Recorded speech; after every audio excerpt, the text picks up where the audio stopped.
Hey, good evening, everybody. As always, hey, thanks for watching. I have an update to an update.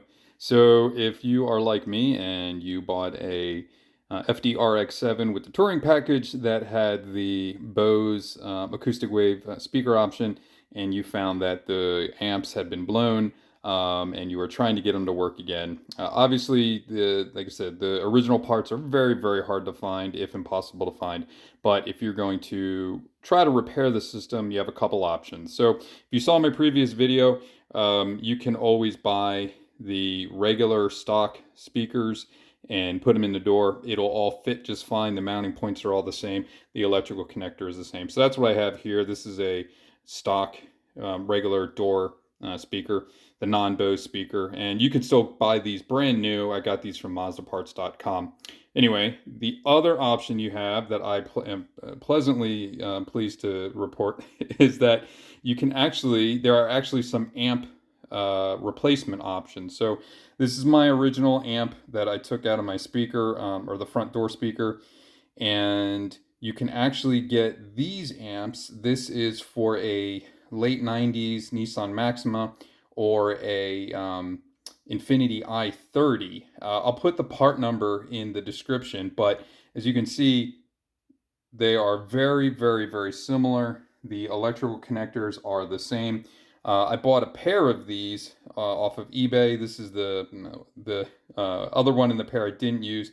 I ended up putting this in my Bose front door speaker, just replaced the amp. I just put it in tonight, and it works just fine. So like I said, that's a great option. I found that's a great option, or a similar part that you can find. So like I said, your options are just go ahead and replace them with the stock non-Bose speakers. The problem with this, so I had this in my car for about a week. The problem with these is it'll work. The problem I was running into is that the sound is pretty low, and I think that might be because if you had the stock non-Bose system, it's actually you're supposed to have rear speakers as well. If you have the Bose touring option, you don't have speakers in the rear. You have the subwoofers in the rear, and then in the rear sort of passenger slash cargo area, where the speakers would have been with the Bose system, you just have like a little cubby to put things. There's no speakers back there. So I think that's the problem you run into with this. With the stock system is really meant to have 4 speakers, 2 in the door, 2 in the rear. But the Bose system has 2 in the door, 1 in the front center dash, and then 2 subwoofers in the back. So I think that's why this overall sound was kind of low. It did work. I do want to say that it did work. It did work just fine. It's just the sound was a little bit low. I had to turn the volume up a little bit. And then, like I said, your other option is you can try to repair your stock amp.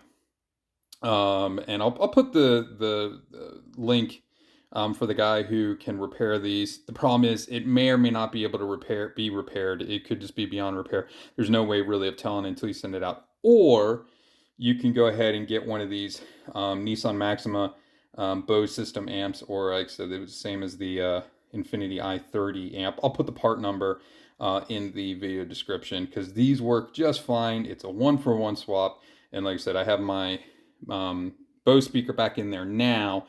Just replaced it, and it works just fine. So anyway, got a couple options. I'm happy to report that, and yeah. So good luck, everyone, and we'll see you next time.